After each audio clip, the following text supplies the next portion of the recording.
It was late at night on a typical Tuesday evening. I was surfing the internet as I had 2 large coffees from my local coffee shop earlier that day and was unable to sleep.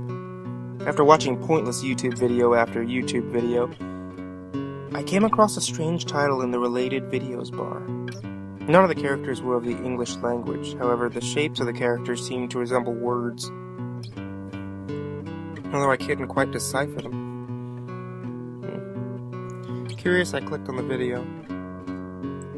I suddenly began to hear various creaks and groans coming from my house.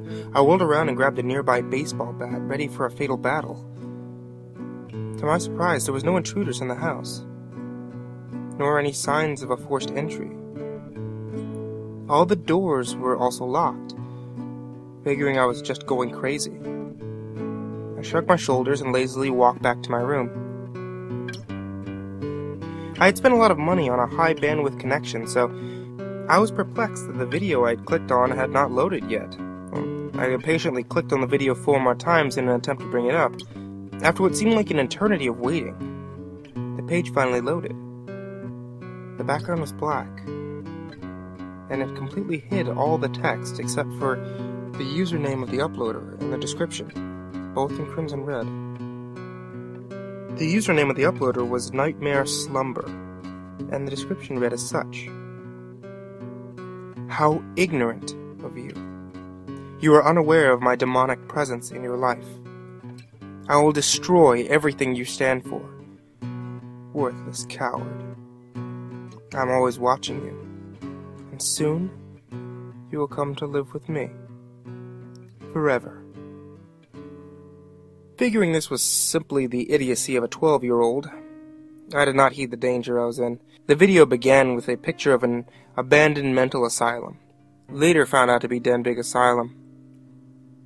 The picture was a long, dark, and tattered corridor, extending past the viewer's visual field. To the left wall of the corridor had windows, separated by columns. The corridor was bathed in an eerie moonlight, only broken by shadows of the columns. The darkness of the corridor was pure black, the likes of which I had never seen. I got the vibe that the asylum was hastily abandoned and never cleaned up. For the first minute of the video, it was simply a still frame of the corridor. There was no sound, nor movement. At approximately 1:13 of the video, I noticed a slow but definite movement at the very end of the corridor.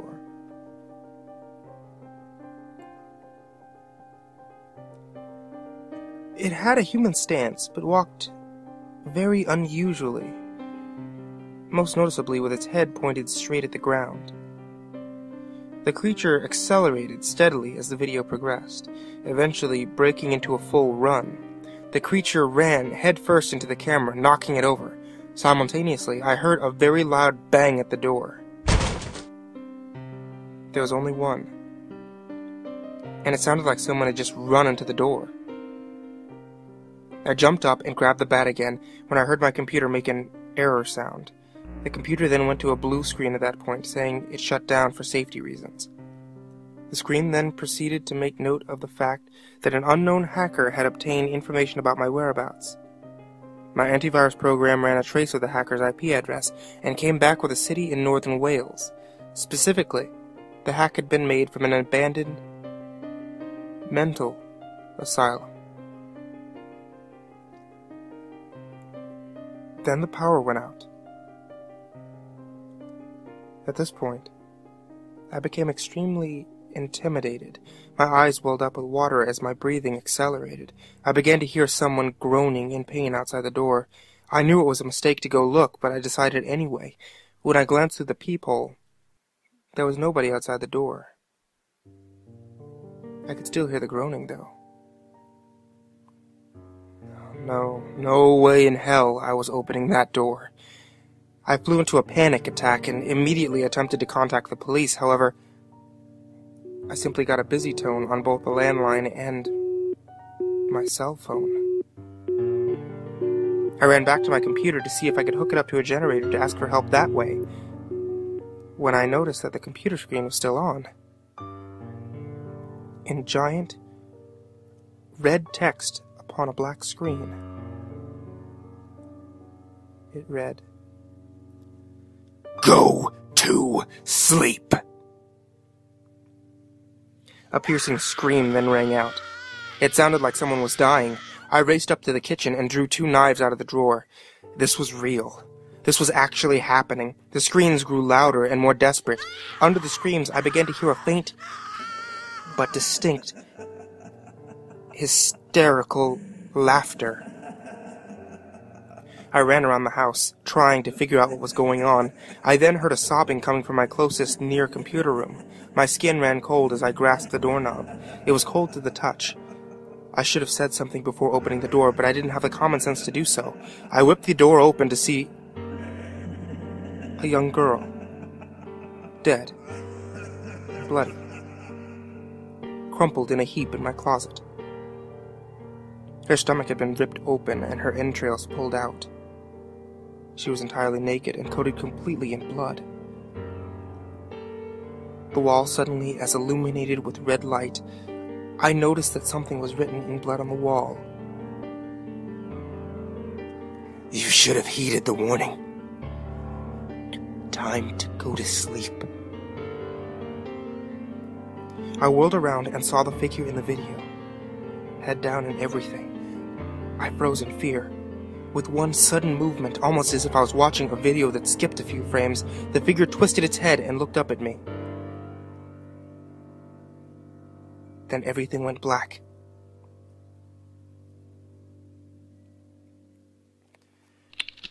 Detective's note. The victim's body was found in a similar state that of the young girl in the closet.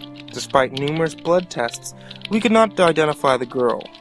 In fact, due to the lack of a missing persons report, the fact that no one came forward to claim her remains or to try to solve the case of the murder, and because no blood test matched anyone else we tested, it seemed like the girl never really existed. Now, we've confirmed that the hacking came from the abandoned mental hospital. However, there's no explanation as to how this was timed so close together. We've issued an arrest warrant, but no officer wants to enter the ruins in fear of his or her life. The only break we got was a witness sighting of an extremely unusual and frightening creature running into the hospital a few days later. From witness testimony, we've noticed a shocking similarity between the face of the deranged mental hospital inhabitant and the following image, taken from a site filled with horror stories, with the words "Go to sleep" captioned above it. Numerous murders like this have occurred since, and every single one of the victims been noted to watch a video a few minutes before the homicide was committed.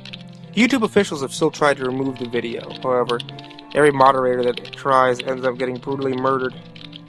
Case still unsolved. Oh. Detective's note 2. After further researching the case, a few discoveries have been made. First, while I've been unable to find the source of the video, last-minute accounts of the killer's victims have proved enough description evidence to point to the image used as the background of the video. Although, this is a JPEG image, and thus by nature is a still image. Rumor has it that if you stare into the picture long enough, the image begins to twist and contort. Continue staring, and you can see a creature beginning to run towards the camera. No one's watched the image long enough to see the creature come close, but enough visual evidence is there to assume that it is the same person seen in the video. The image can be found here. View at your own risk, for your life may be at stake. In addition, I've been searching for more information regarding the killer. To my horror, I found a set of stories online regarding one Jeff the Killer. Stories dictate a serial killer who develops his psychopathic tendencies at the onset of his teenage years, eventually killing everybody in his immediate family. The most shocking aspect of the story is that Jeff killed his victims in the same brutal way as seen in the Denbigh Asylum killer, even going to the extent of both killers communicating "go to sleep" before murdering the victims. The most frightening aspect, however, is that the image provided for Jeff the Killer is the exact same as the image provided by witnesses of the Denbigh asylum killer, leading investigators to believe that they are in fact the same person. For further reading, simply search Jeff the Killer online and read at your own risk.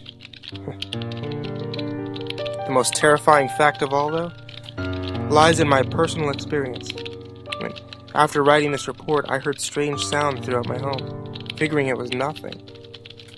I continued doing research on Jeff. The banging noises got louder and louder. I searched outside, thinking maybe a bird was injured. As I stepped to my door, however, I noticed movement in the window. I immediately attempted to phone police, but got a busy signal. Concerned, I put the phone down and looked towards the door, only to see Jeff staring directly at me with those cold, dead eyes and that horrific, disfigured face. His smile was the most eerie thing I have ever seen. I immediately pulled out my gun and began shooting, and Jeff took off into the night. I know I'm in danger, so I've set up a constant surveillance around my home to protect myself. I still see bright flashes of light and hear banging noises around my home, along with the rare but still horrifying laughter, of which only a true psychotic serial killer can provide. I don't know how much longer it'll be until we catch him, but if he keeps making these mistakes, then we'll have a solid identity and an airtight case. I feel we're on the brink of taking him in, for I keep hearing laughter and banging sounds that are escalating in volume, and I also am seeing an odd orb of light in the distance. I've radioed fellow police on the scene, but the radio's gone dead. The light's getting closer. I have my gun ready. It's him. I can see his face. It's time to...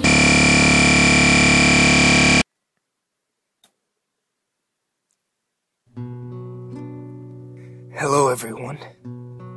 My name's Jeff. I don't like that this story is being published, but oh well. It's not like any of you could catch a demon of my caliber. The detective is now dead. The journal is over, and it's quite hilarious because in viewing this video, I logged every single one of your IP addresses and know exactly where you are. For example, one of you works at a cousin's on Draxton Boulevard. One of you lives in Burbank. One of you lives on East Avenue. And one of you is going to university and has a roommate named Becky. One of you is going to Iowa. One of you is quite the whiz at the piano. The list goes on and on. I know where you work. I know your friends, your family, your loved ones. I know everything. Soon, all of that will be taken from you. Upon listening to this from me, you should start hearing odd noises. Feel a sense of fear and dysphoria wash over you. You'll become anxious and frantic for no logical reason. The banging isn't the building you reside in. It's something else, something quite sinister, something that wants your blood. If I don't get you, I'll get those you love and care about. You, the one shivering in a chair, and has a girlfriend named Jessica. She's mine. You aren't safe. I think it's time for you to go to sleep. I'll be there shortly. Sincerely, Jeffrey the Killer. P.S. You there. You're cute. I'll take my time with you.